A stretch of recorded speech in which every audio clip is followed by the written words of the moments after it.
A paz de Deus, querida Irmandade.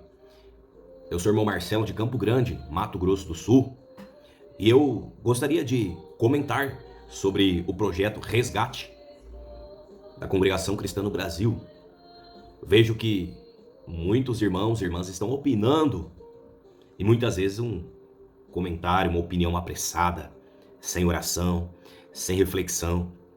Eu confesso aos irmãos que quando eu vi aquela multidão de jovens dentro das igrejas tocando violão, cantando hino avulso, eu investiguei, procurei compreender o que está acontecendo e me debrucei sobre o nome do projeto, Projeto Resgate. Sou militar e nós utilizamos esta palavra quando alguém está passando por uma crise, está sequestrada, quando uma pessoa está aprisionada, refém. Então nós vamos resgatá-las como soldados terrenos que somos. Nós vamos buscar resgatá-las. E para isso nós nos valemos de diversas estratégias. Nós temos no nosso batalhão de operações policiais especiais, o BOP, uma pessoa que se chama negociador. Um negociador entra em ação. Nós temos diversos meios para buscar salvar a pessoa que está envolvida num cenário de crise. E quando eu vi o nome do projeto Resgate, e aquela mocidade animada tocando, eu não vi ninguém, nenhum cooperador, nenhum ancião, ninguém atendendo um culto. Não se tratava de algo durante o culto, de louvor, adoração e súplica a Deus. E muita gente, inclusive eu vi nos comentários dizendo, comentários maldosos, irmãos. Ah, aí só tem pecador, adúltero, fornicário, esses são os resgatados. Irmãos, então eu fui pesquisar melhor na Bíblia para entender se eu estou servindo a Deus errado ou se os meus irmãos ainda não foram convertidos. Me causou um grande temor pela alma dos meus irmãos que são contrários a esse projeto. Então o Espírito Santo começou a formular quesitos no meu coração. E o primeiro quesito é: para quem Jesus Cristo veio? Para quem? Quem e qual é o público de Jesus Cristo? Então, o Espírito Santo de Deus me guiou para o livro de Mateus, capítulo 9, versos 12 ao 13. Mateus 9, 12 ao 13. E diz: Jesus Cristo veio para os pecadores, pois não necessitam de médicos os sãos, mas sim os doentes. E o Senhor Jesus disse: misericórdia quero, não sacrifício. Eu não vim a chamar os justos, mas os pecadores ao arrependimento. E a segunda pergunta que o Espírito Santo de Deus formulou no meu coração é: por que Jesus veio? Por quê? E a resposta encontrei dentre tantas outras, mas esta resume, representa as demais. Em Romanos capítulo 3, verso 12, dizendo: porque todos haviam se extraviado e se fizeram inúteis. Assim como fraca e inútil se tornou a lei, como está em Hebreus capítulo 7, verso 18 a 19. E isto justifica aquela passagem na qual Jesus diz: quem não tem nenhum pecado, atire a primeira pedra. Em João capítulo 8, verso 7, uma mulher adúltera de Israel, uma israelita, essa mulher foi flagrada no ato do adultério e a lei previa a morte dela. Só que a Bíblia, a lei, trazia que quem descumprisse um só mandamento era culpado de todos os outros. Então quando o Senhor apela: quem não tem nenhum pecado, atira a primeira pedra, o fariseu, o sacerdote, o levita, o saduceu, com a pedra na mão, lembrou que omitiu uma verdade, que mentiu. Então ele era também culpado de adultério, ele era culpado de homicídio, Porque se ele transgredisse uma só norma da lei, ele era responsável por toda a lei transgredida. Então nós vemos que ninguém conseguiu e nem conseguiria se salvar pela lei, pelas suas próprias obras. Então nos perguntamos, por qual meio nós somos salvos? E eu encontro a resposta em Efésios capítulo 2, no verso 8 ao 10, que diz: pela graça sois salvos. E isso não vem de vós, vem de Deus, para que ninguém se glorie e bata no peito e diga: eu sou salvo porque eu faço isso. Porque eu vou à igreja, porque eu dou a coleta, porque eu não perco um culto, porque eu testemunho as obras que Deus faz.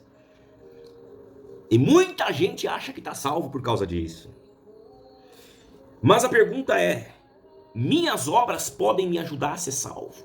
Minhas obras têm esse poder de me ajudar a ser salvo? A única obra que você pode fazer, que pode te ajudar a se salvar, que é fundamental nesse passo, é você se arrepender e reconhecer Jesus Cristo como seu remidor, como seu salvador. E aqui está escrito em Isaías, capítulo 64, no verso 6. Todas as nossas obras ou atos de justiça são como trapo de imundícia. São lixo. As nossas obras, os nossos atos de justiça. Porque ninguém se salva pelas suas obras. Você deflagra como um gatilho de uma arma através do arrependimento. Então você recebe Jesus Cristo na sua vida, no seu coração. E se você recebe de verdade, você já não é mais escravo do medo, nem do mundo, e você é saciado pela água viva, que faz brotar em você uma fonte inesgotável. E você não tem mais sede da prostituição, você não tem mais sede do pecado. Você tem alegria, e alegria que é diferente de prazer. Prazer é momentâneo, que a água da terra te dá. Mas a alegria é inesgotável, porque ela provém da origem do alfa, do ômega, de Jesus Cristo Nazareno. Então, eu vi alguns comentários dizendo: mas a igreja agora está lotada de pessoas que caíram da graça. Irmãos, eu não vos culpo, porque por muito tempo foi cultivado esse pensamento como forma de manter a ordem dentro da igreja. Mas o Senhor vem nos esclarecendo que ninguém cai da graça porque peca, mas pecamos porque caímos da graça. E isso quer dizer o quê? Quando confiamos nas nossas próprias obras, nós caímos da graça. E isso está escrito em Gálatas, capítulo 5, verso 4. O que significa? Da onde surgiu esse termo, caiu da graça? Que tanta divisão tem causado no nosso meio, irmãos. E está dizendo: separados estáis de Cristo, vós que se justificam pela lei, da graça tendes caído.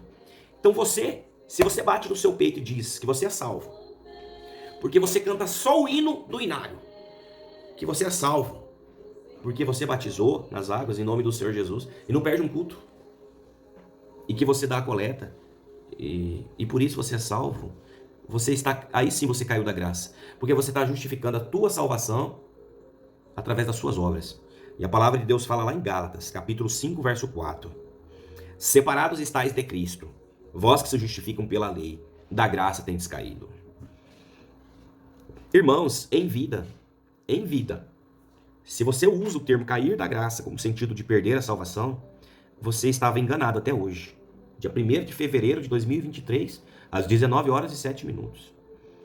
Mas você pode abrir sua mente agora, para entender. Então, irmãos, mas a pessoa adulterou, a pessoa fornicou, a pessoa perdeu a salvação. Irmãos, então temos que ler Apocalipse capítulo 2, verso 4 e 5, que diz: tenho contra vós que deixaste o teu primeiro amor. Mas lembra-te das primeiras obras que você praticava, obras de arrependimento, e volta ao primeiro amor. Volta a praticar as obras, aquela obra de arrependimento, e submeta-se a Cristo. Quando não, brevemente a te virei e tirarei do seu lugar o seu castiçal, se não te arrependeres. E isso está em Apocalipse capítulo 2, verso 4 e 5. Mas você pode se escandalizar com o que eu vou dizer agora. Quais eram os pecados dessa igreja chamada ao arrependimento? Era fornicação, era adultério. Estavam dando ouvido a uma mulher, Jezabel, que estava pregando falsa doutrina. Estavam adulterando, estavam fornicando, pecados contra o corpo. E estavam sendo chamados ao arrependimento. Dizendo, se vocês se arrepender, lá em Apocalipse capítulo 2, verso 20, 21 e 22. Você que adulterou tem perdão, você que fornicou tem perdão. Você que está cometendo essas iniquidades aí tem perdão. Mas tem um prazo, enquanto tiver vida. Porque se eu vier, diz o Senhor, e tirar de você o seu castiçal, acabou. E o que é o castiçal, irmão? Ora, para que serve um castiçal? Se não para carregar em si a luz, o fogo. O Senhor estava dizendo, se eu derrubar o seu corpo, tirar de você a vida, o seu castiçal, o seu corpo, que servia só para carregar mesmo sua vida, o meu espírito com E maiúsculo, esse que intercede e clama, e o seu espírito com E minúsculo. Só que você, eu tirando de você o castiçal, acabou. Tirando de você a vida, o seu corpo não serve para nada. Então já não tem mais jeito. Enquanto tiver vida, tem esperança, irmãos. E eu trago para vocês aqui aquela parábola do filho pródigo, em Lucas, capítulo 15, verso 11 ao 32. Aquele filho mais novo, ele foi para o mundo. E quando ele sai, ele perde a graça. Ele perde no mundo a sua herança. Ele perdeu. Deu as costas para o pai dele. E o Senhor Jesus fez essa parábola. Dizendo assim, que quando ele se arrependeu e se lembrou do pai dele, ele estava desejando comer a comida dos porcos. Então ele se arrependeu e disse, eu pequei contra Deus, pequei contra meu pai. Eu não sou digno. Ele chegou e falou, não sou digno de ser chamado de teu filho. Mas me receba como um servo, um empregado seu. Ele falou, não, você é meu filho. E eu vou matar aqui um bezerro cevado, o melhor bezerro que eu tiver. E eu vou fazer uma festa para te receber. Então ele recebe o seu filho. Os irmãos, mas como pode? Como assim, pai? Eu sempre estive contigo. E tu nunca mataste um só bezerro, nem magro para mim. Ele falou assim, olha, seu irmão estava perdido e foi achado. Seu irmão voltou para casa, seu irmão estava sofrendo. Onde está a sua misericórdia? Onde está a misericórdia do seu irmão? Você esteve sempre comigo. E estar sempre comigo é o maior presente, dizendo o Senhor. Porque você está imune de ser esmagado pelo adversário. Porque estando comigo você pode sofrer, mas o Pai está com você, está do seu lado, te ampara, te ajuda. Mas lá ele estava longe. E lá ele foi pisoteado por Satanás, trazendo para o Espírito. Então o Senhor Jesus deu-nos a parábola do bom samaritano, do filho pródigo, mostrando que o filho voltou sujo, mas era filho ainda. E ele disse, eu me arrependo, porque eu pequei contra o Senhor. Não sou digno de ser chamado seu filho. O arrependimento comove o céu. E o Senhor perdoa, seja o pecado que for em vida, o Senhor perdoa. Parábola do bom samaritano, irmãos. Lucas, capítulo 10, verso 25 ao 37. Dizendo que o sacerdote e o levita, eles tinham aquela tradição de não poder tocar no leproso, de não poder tocar no morto, porque eram impuros. Mas o homem estava pelo caminho machucado, chicoteado, judiado, e passou ali o sacerdote, não ajudou. Passou o levita, não ajudou. Passou o samaritano, alguém que não era judeu. Era como aquela mulher. E o Senhor disse, não é digno tirar da mesa dos filhos e dar aos cachorrinhos. Mas, ela retrucou, dizendo, Senhor, humildemente ela respondeu, dizendo, Senhor, mas até mesmo os cachorrinhos comem das migalhas que caem da mesa do seu Senhor. Aquela mulher também não era judia. Nem esse homem samaritano era judeu.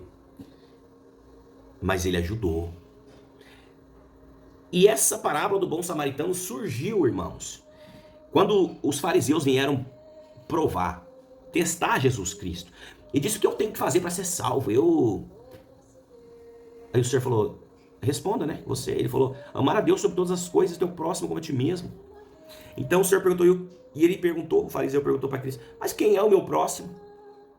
Vejam, irmãos, quão gravoso é esse texto. Porque amar o seu próximo como a ti mesmo é condição de você